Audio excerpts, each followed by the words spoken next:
Welcome to the fourth in our series of podcasts, OTTRed Spotlight podcasts, coming from the Bedrock stand here at IBC 2023. We've got a fantastic panel of people here today, and we're looking forward to having a conversation about fast success. I'd really love to start with introductions.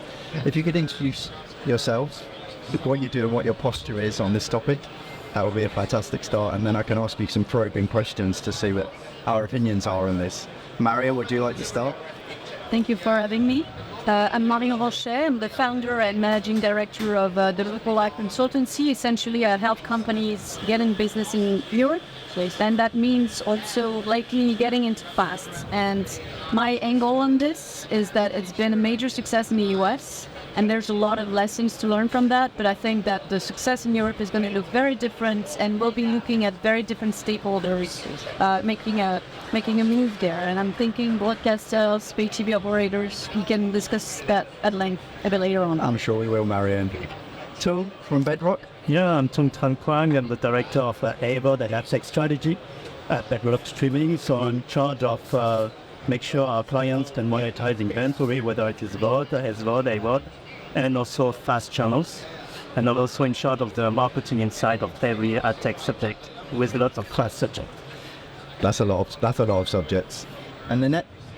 I'm Linette Zaulich. I work for ZDF Studios, the distribution company for ZDF, the public broadcaster, and I am responsible for online distribution of documentaries and shows.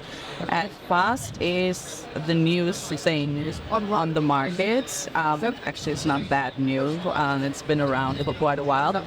But we're seeing Fast as another opportunity to distribute our content on top to all of our great activities. Great. So we've got a great spectrum of different perspectives on this topic in this conversation. Let's start off by just laying the foundations so that everybody else who maybe doesn't have the same subject matter expertise as you guys gets a familiarity with what we're talking about. What is fast, and why has it become such a dominant feature in all of the conversations when it comes to OTT and broadcasting now?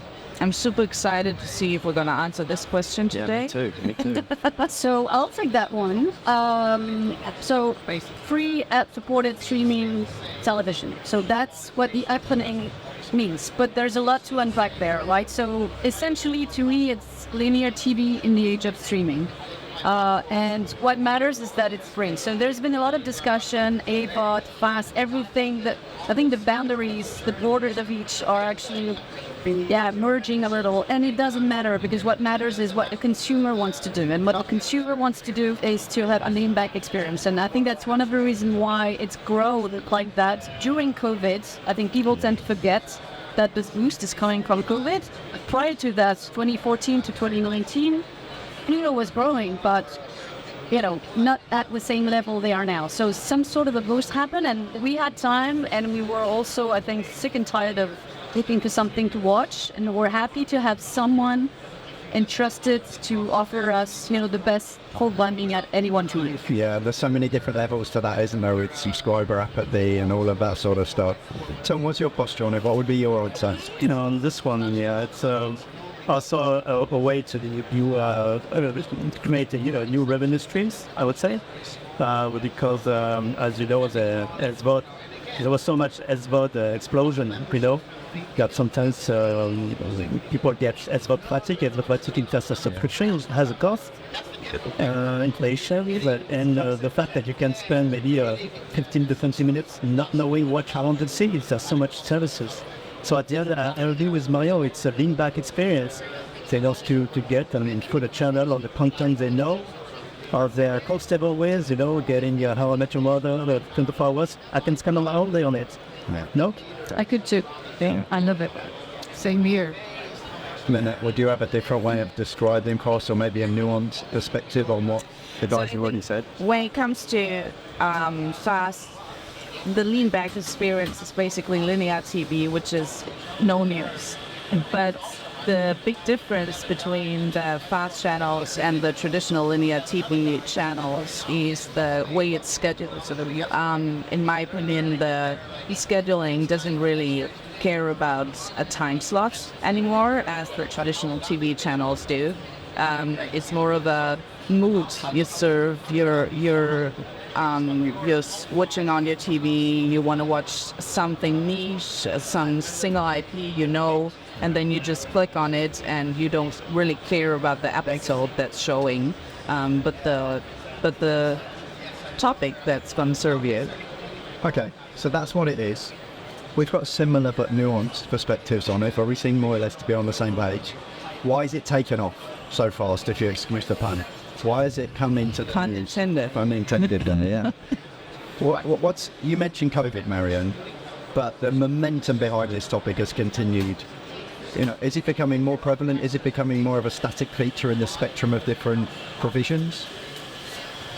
So, I think after COVID, there's so many things. It seems silly, but we're not in a bubble, right? So whatever happens outside of the media and entertainment, it does have an impact on how people, watch and consume content. And I think the war in Ukraine, the inflation, all of these things that have an impact. And what we've seen these last few months is that people are churning, reducing their spend, or are coming and leaving. So there's this sort of, they're becoming unfaithful subscribers in a way.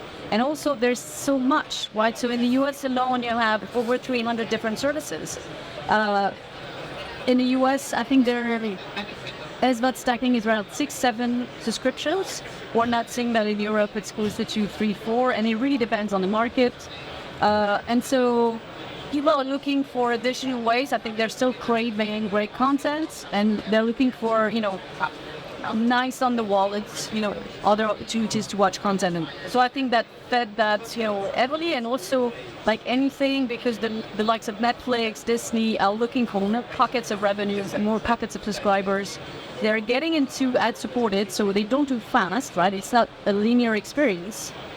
But because these guys are going into this hybrid business to gain subscribers, it gives a lot of visibility, and people start to see that, there's a good way of paying less or not paying and still having great content and viewing experience. Yeah, absolutely. I've got to ask a question, guys.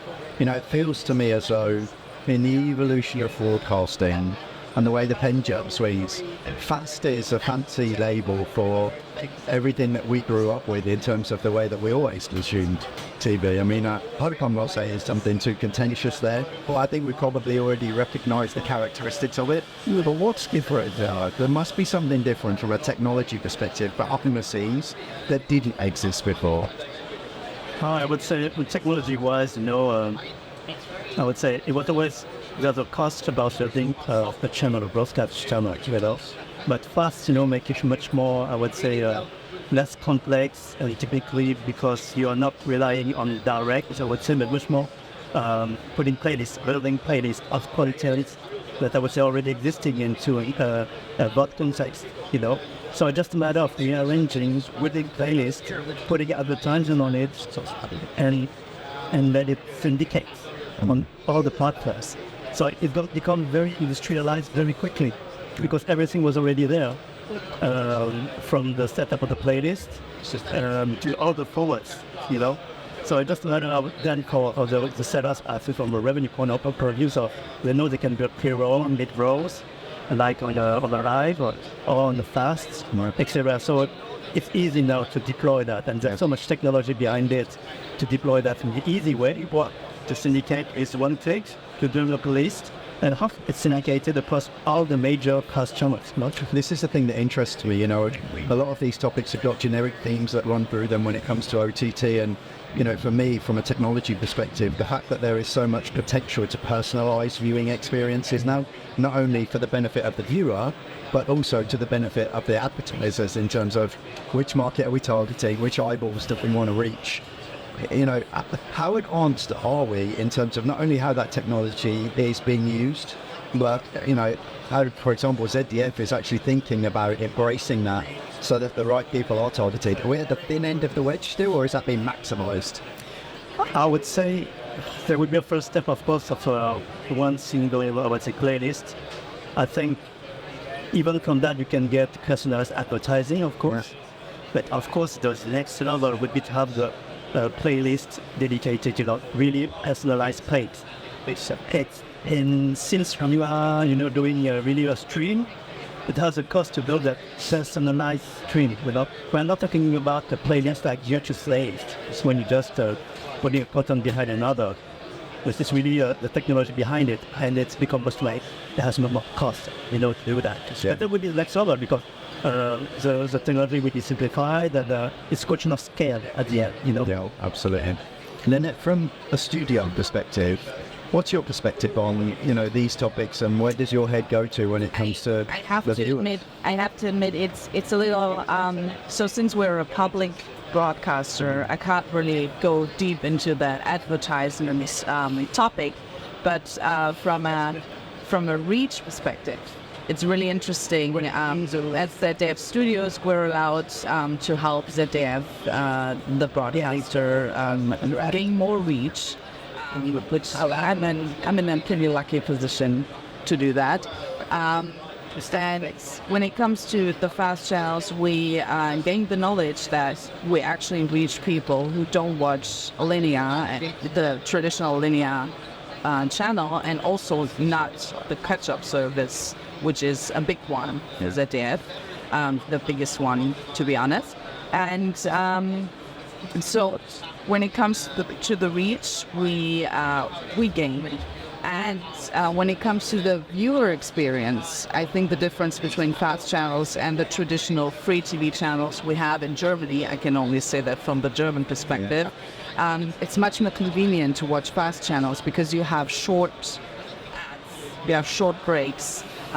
We're pretty used to watch like 8 to 10 minutes ad breaks on free TV, and it's a really long period, and I think no one accepts this long period of a break anymore. So fast kind of play into that and give you like a short break, but you still want to continue, you still want to go there and you find that break and accept ads much more. Yeah, it's something that I wanted to touch on actually in terms of viewer trust and engagement and ad loading. We're still kind of not quite embryonic, but in early stages of this iteration of ad revenue supplementing why the content is there. What's the risk there, Marion, in terms of ad loading, and how does it vary from platform to platform? So the promise of fast is that the experience is good and it's better than linear TV. It's not set as is, but to Linette's point, it's supposed to be shorter, more in stream, less disruptive. The ads are meant to be personalized, so instead of the one-to-many that is linear TV, all the four of us, we could see a different ad based on, what they know about us, what are our interests, etc. All that data that they're putting to work to that end. So that's one of the major benefit of fast.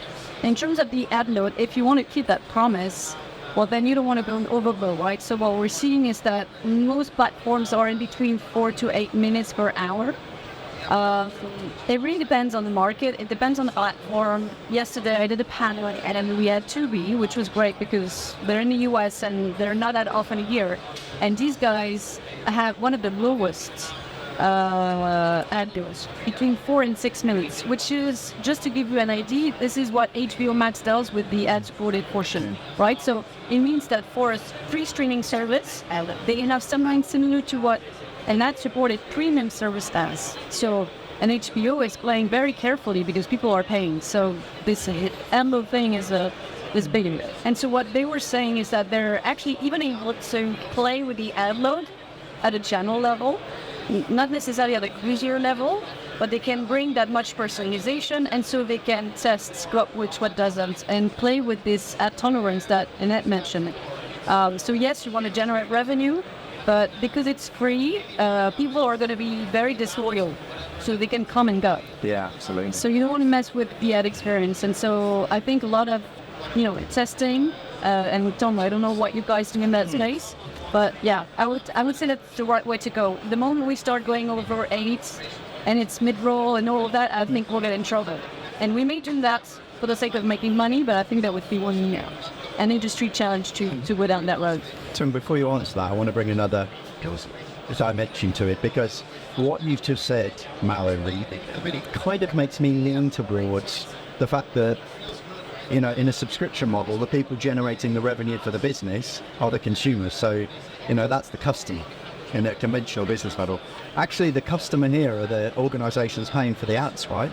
So, how do different platforms compete for that revenue? And what's that fickle nature as well of people, not just the eyeballs moving, but also advertisers moving across different platforms?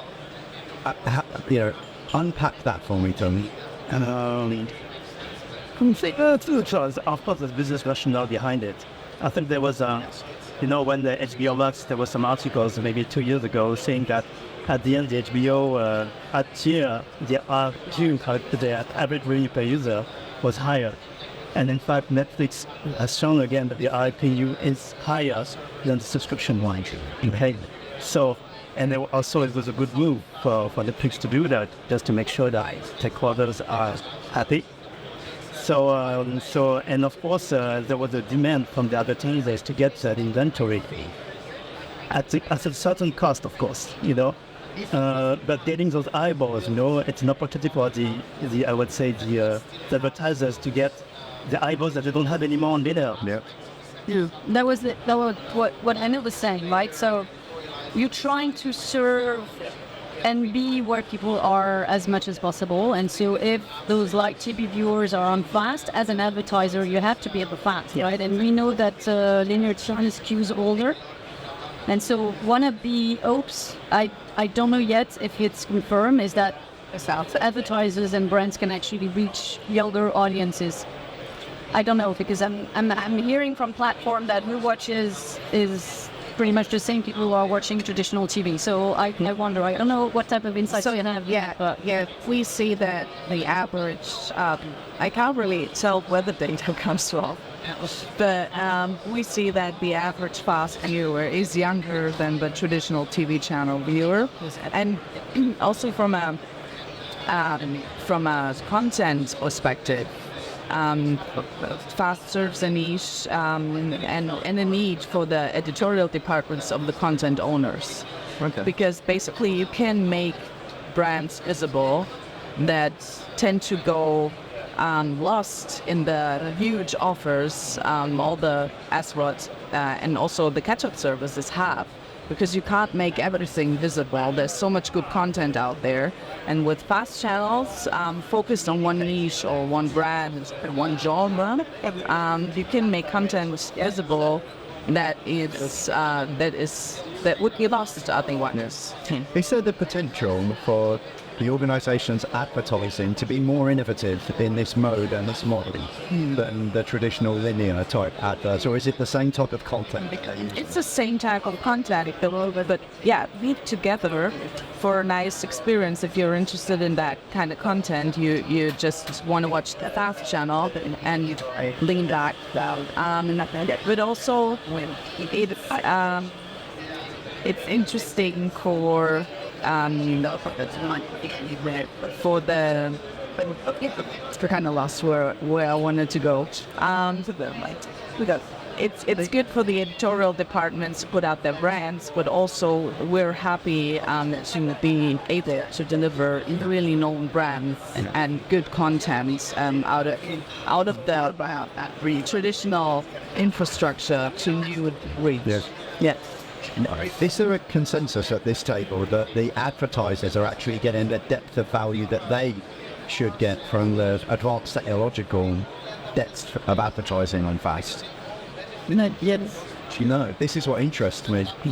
It's like data in so many different senses, right? There's so much there available, but data's just data until somebody makes it into intelligence. Yes, and also who has it and who shares it and now. I think the biggest they're able to actually analyze it. Yeah, exactly. So I think the promise is that you had this one-on-one relationship with the viewer, and you can do so much, right? So in the US, we don't talk a lot about that here, but there's ACR data, right? And essentially, TV manufacturers are able, through pixels, to know what you are watching, right? If you layer that on top of, demo data and see how you consume content throughout the entire experience that you have with that TV, they're sitting on a gold line. Yeah. But they know that. And the challenge I think that we're facing today is that they're not playing game with the rest of the ecosystem, right? So I don't think they're sharing enough with the channel owners, and advertisers are saying that it's a bit of a black box as well, and they're expecting a very high level of detail data as they do in television. If you invest big bucks, I mean, you want to know what's going on, right? So I think we're not there yet, and I think it's a challenge. I don't know how you feel about that, Tung, but I think there should be a win-win situation. As you know, at the end, it's a direct contact between the user and the device. So who's got the device, got all the first data, the primary data, the ones that get the big value, you know, whether this one has consented or not, so it's device ID, what is watching, whatever the source is, you know. And ACR, was a big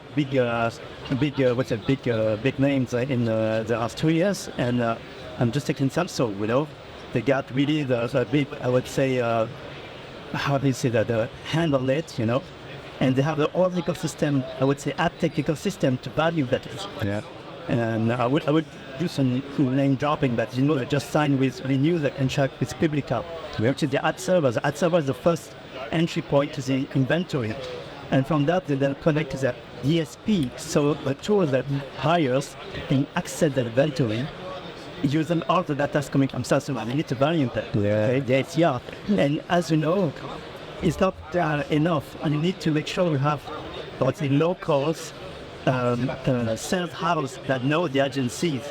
So if you want to go global, you need anyway to be local with the agencies, so they can value that inventory and say, okay, and when it's that inventory country by country. Yeah. But it has a cost. It makes me feel, I don't know, this is a totally subjective statement, but it makes me feel as though there's potentially a massive gap in the market for organisations to do that analysis and to help the facilitation of at least the themes within the intelligence that are coming out so that fast and advanced. But I feel like we could talk about this for a long time, but we sort of need to start to draw it to a close. Let's talk about what you think is going to happen over the course of the next 5 years for FAST. Is it going to continue with the momentum, traction, deep value that it's got the potential to deliver, or is it going to run out of steam? you guys are turning at me. You can't see it, but they're turning at me. Well, the thing is that I'm an independent, so I can see what is going on, right? You're not going to get in trouble. Yeah, nothing is going to happen. So I sincerely hope we're going to keep the momentum. I want it to grow beyond the US and in a meaningful way for stakeholders, because as it is today, outside of the US, some people are making money, but as often you have maybe 20% of the channels making 80% of the business. And I think it's a fantastic outlet to showcase great content, to also serve niches, communities very often more diverse. Yeah. So ITV did the British Sign Language fans channel. So I think and yesterday I moderated a panel with the Fuse Media. They focus with the Black American community, Spanish community, LGBTQ. So there's a lot of opportunities to show great content to more people, right? And content and stakeholders that were maybe invisible from traditional TV before. So that's number one.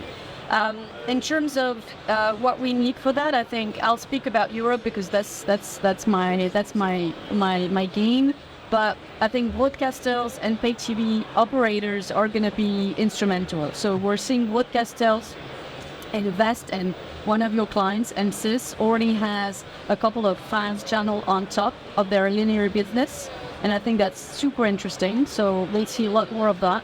And then why do we need pay TV operators? I love CTV, but in Europe, it's not as big as it is in the US, right? And there's still we have over 100 million pay TV subs, and so for a lot of people, their go-to is their set-top box. And so Orange launched in Spain, Virgin Media in the UK, and I think these guys are going to make a difference. And what we need at an industry level is more people, because we need scale to monetize. You need a lot of scale to monetize. So you heard it here first. Cost is going to continue to accelerate, says Marion Ranchet, and she's not going to get in trouble with the boss for saying it.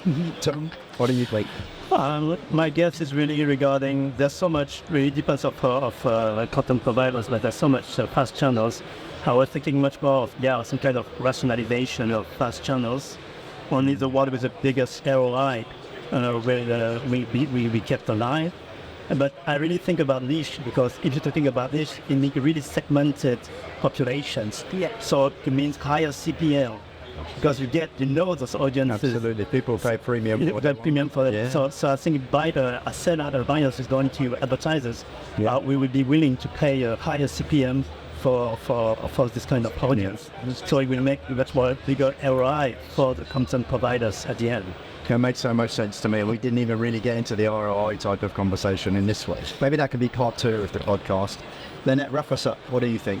I think both of you are totally right. I think it's gonna accelerate even more, not in terms of numbers of channels, but in terms of brands that go out that are actually known. Because I was lucky enough to be the first German brand that would go out with a public broadcaster's brand, but there are more that's gonna follow. Yeah. So there's gonna be like a mix-up in channel brands, and there's gonna be more that we already know. And it's gonna drive success for other content owners to go there, because that's where the party is happening. I just add one thing, content recommendation. As you know, if there's so much fast channel at the end, the better recommendation we have, the more you get personalized content. Yeah. Like any a service in general, the recommendation will be key. Yeah. We're at IBC, and so we need tech to step up and help platforms improve discoverability. Yeah, for sure, 100%. Otherwise, again, only a subset of the channel lineup is going to get attention, and everyone else is going to work for little money. It's going to be the devices that get all the attention, because they're actually controlling what we see. Yeah. Marion Ranchet leading the charge for fast globally, at least in Europe. I want to thank you, Marion, yourself, Linette, and of course yourself, Tung, for your insights, intelligence, and passion for this topic on this podcast, of the OTTRed Spotlight podcast, sponsored by Bedroll. Thank you, guys. Thank you for having me.